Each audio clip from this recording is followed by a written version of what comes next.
Tugas individu Arya, konflik antar kelompok. Studi kasus konflik antar suku dan etnis di Indonesia. Studi kasus penyebab terjadinya konflik yang pertama antar suku, yaitu pertentangan antara suku yang satu dengan suku yang lain.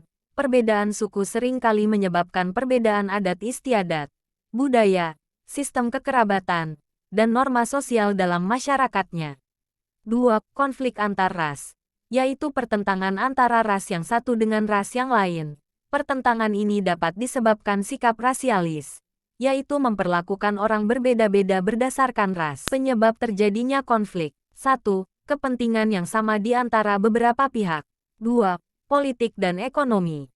3. Sumber daya yang terbatas.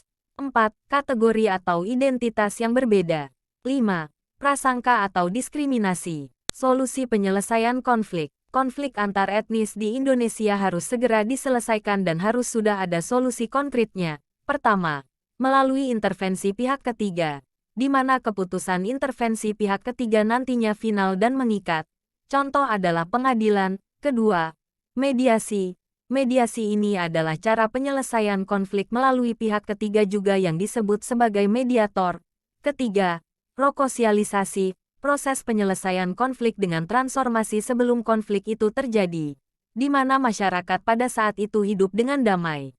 Adapun cara lain dalam menyelesaikan konflik yang ada yakni 1. Merubah sistem pemahaman agama.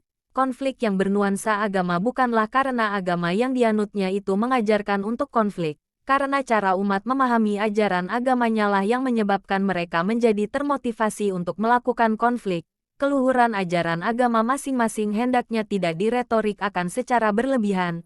Misalnya, semua agama mengajarkan umatnya untuk hidup sabar menghadapi proses kehidupan ini. 2. Mengurangi penampilan berhura-hura dalam kehidupan beragama. Kegiatan beragama seperti perayaan Hari Raya Agama, umat hendaknya mengurangi bentuk perayaan dengan penampilan yang berhura-hura.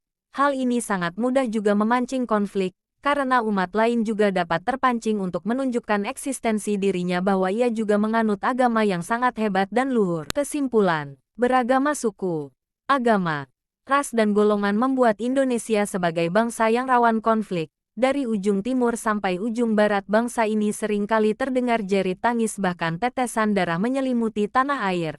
Kalau konflik etnis itu terjadi terus-terusan dalam sebuah negara, maka negara tersebut dapat dikatakan tidak bisa menciptakan ketentraman dan keamanan dalam negerinya.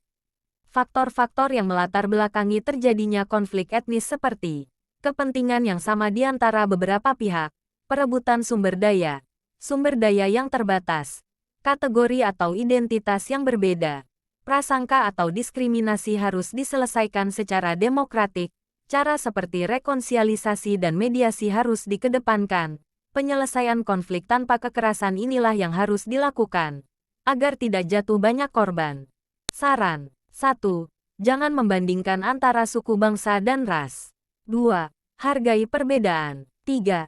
Sebaiknya cari tahu apa permasalahan antara suku bangsa dan etnis agar tidak terjadi konflik pertengkaran. Terima kasih.